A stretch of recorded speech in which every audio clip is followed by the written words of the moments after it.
Alright, अस्सलामुअलैकुम। Trade chapter number 10। सबसे पहले समझते हैं ट्रेड होता है क्या है। अगर ट्रेड की हम बहुत सिंपल डेफिनेशन देखें तो ट्रेड हम कहते हैं exchange of goods is called trade. अब इसको समझाता मैं हूँ। अच्छा, लेट सपोज करो कि ये मैं हूँ एंड ये आप हो, ठीक है। आप मेरे से पढ़ रहे हो, आपको मेरे नोट्स चाहिए, सही है। मैं आपको अपने लेट सपोज छोड़ो नोट्स देता हूँ, सही है। अब मुझे बदले में चाहिए होता है चावल, मैं आपको अपने नोट्स दे के आपसे बदले में चावल ले रहा हूँ, ऐसा ही है ना। आपको कुछ दे के इन रिटर्न मैं कुछ ले रहा हूँ, मैं अपने गुड्स को एक्सचेंज करा रहा हूँ। हम लोग एक दूसरे के साथ अपनी चीज़ें एक्सचेंज कर रहे हैं, तो एक्सचेंजिंग ऑफ गुड्स को हम ट्रेड कहते हैं। ट्रेड को हम उर्दू में कहते हैं तिजारत, सही है, तिजारत कहते हैं। अच्छा, एक और एग्जांपल देता हूँ। लेट सपोज ये मैं हूँ एंड ये आप हो। अब मेरे पास बहुत ज़्यादा मुर्गियाँ हैं, इस वजह से मेरे पास दर्जनों के हिसाब से रोज़ अंडे आते हैं। आपके पास खेत बहुत बड़े हैं, आपके पास रोज़ चावल आटा बहुत आता है। अब मुझे चावल चाहिए, आपके पास अंडे नहीं, आपको अंडे चाहिए। आप मुझे चावल दोगे और मेरे से अंडे ले लोगे, दोनों का फ़ायदा होगा ना। एक्सचेंजिंग ऑफ गुड्स हुई। जब भी गुड्स एक्सचेंजिंग ऑफ गुड्स होता है ना, उसे हम ट्रेड कहते हैं। पुराने ज़माने में बेसिकली ऐसे होता था कि आप एक दूसरे को एक चीज़ दे के उससे कोई चीज़ ले लेते थे। लेकिन जैसे जैसे हमने तरक्की की, आगे बढ़े, अब क्या होता है कि भाई आप हमारे पास पैसे आ गए। अब आपको कोई भी चीज़ सही होती है, आप बंदे को पैसे देते हो एंड बदले में वो चीज़ ले लेते हो, या दे के वो चीज़ बदले में पैसे ले लेते हो, सही है। पहले क्या होता था कि पहले आप गुड्स को एक्सचेंज करते थे, लेकिन अब आपके पास पैसे आ गए।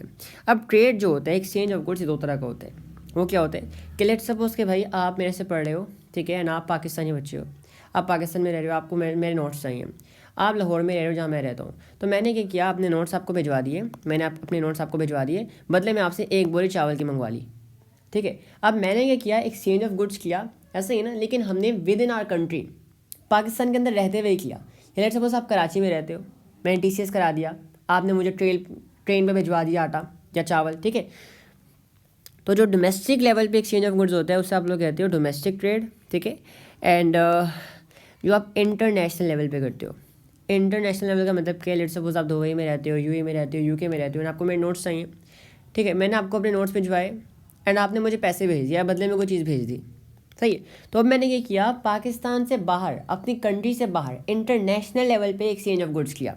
तो अगर कंट्री के अंदर रहते हुए कर रहे हो तो वो डोमेस्टिक है, एंड अगर कंट्री के बाहर कर रहे हो तो इंटरनेशनल या फॉरेन कह सकते हो। तो ये ट्रेड क्या होता है, एक्सचेंज ऑफ गुड्स, ठीक है। और दो टाइप्स के होते हैं, डोमेस्टिक एंड फॉरेन। अच्छा, अब तिजारत करने के क्या फ़ायदे हैं, तिजारत करने के क्या फ़ायदे हैं। सबसे पहले तो स्पेशलाइजेशन ऑफ प्रोडक्शन। अब ये स्पेशलाइजेशन ऑफ प्रोडक्शन है क्या। देखो, जापान जाना जाता है अपने इलेक्ट्रॉनिकल डिवाइसेस, मोटर्स, ठीक है, एंड कार्स, बाइक्स वगैरह की वजह से, चीज़ें बहुत मशहूर है वहाँ पे, बहुत अच्छी बनती हैं। यहाँ पे भी जब भी देखो आपके पास 70 चल रही होती है, जापानी बाइक बहुत कमाल होती है। गाड़ियाँ भी जापान की मोस्टली होती हैं।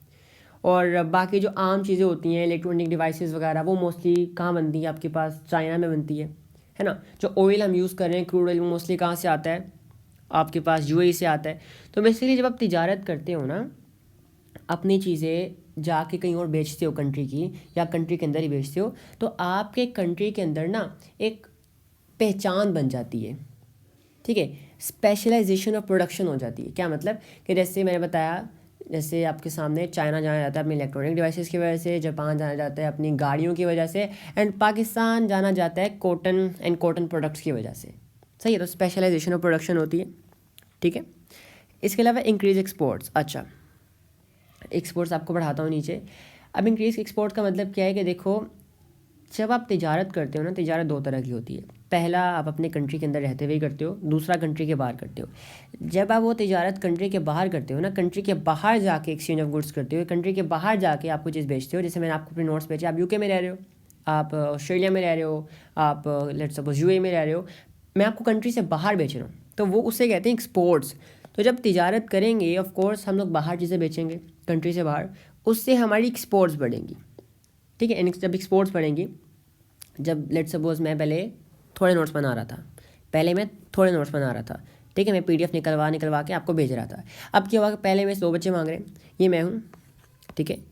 पहले सिर्फ 2 बच्चों को नोट्स चाहिए थे, फिर वो 2 4 हो गए, 4 जो है 5 हो गए, 5 से 50 हो गए, 500 हो गए, 5000 हो गए, 5 लाख हो गए, बहुत सारे हो गए। अब इतने सारे नोट्स मैं प्रिंट आउट निकलवा के नहीं दे सकता ना, तो मैं फिर अपना पूरा ऑफिस बना लूँगा, ज़्यादा सारी मशीनरी ले आऊँगा, ज़्यादा सारे लोगों को हायर कर लूँगा। इससे क्या होगा कि भाई मैं नई नई इंडस्ट्रीज़ बनाऊँगा ना, और इंडस्ट्रीज़ में लोगों को रखूँगा काम करने के लिए। एंड जब मेरे पास ज़्यादा सारे लोग आएंगे मेरे प्रिंट आउट निकलवाने के लिए, मेरा पोस्टर छापने के लिए, तो उनको जॉब मिलेगी, है ना, उनको जॉब मिलेगी, कारोबार मिलेगा, रोज़गार मिलेगा, तो रोज़गारी भी ख़त्म होगी, तो इंडस्ट्रियलाइजेशन भी आएगी एंड आपकी रोज़गारी भी ख़त्म होगी। इसके अलावा जब आप बाहर बेचोगे चीज़ें, उससे आपकी जीडीपी एंड जीएनपी भी इंक्रीज़ होगी। ये इंशाल्लाह आने वाली वीडियो में आपको बताऊंगा जीएनपी जीडीपी क्या होती है। अभी एक कान से जाए और दूसरे कान से निकल जाए। ये तो आपके पास ट्रेड क्या होता है, ट्रेड दो तरह का होता है, domestic and foreign. And trade के क्या बेनिफिट्स हैं तो हमने सारे कर लिए। इसके ऊपर आपको सवाल आ सकता है ट्रेड की क्या बेनिफिट्स हैं, सही है, ओके।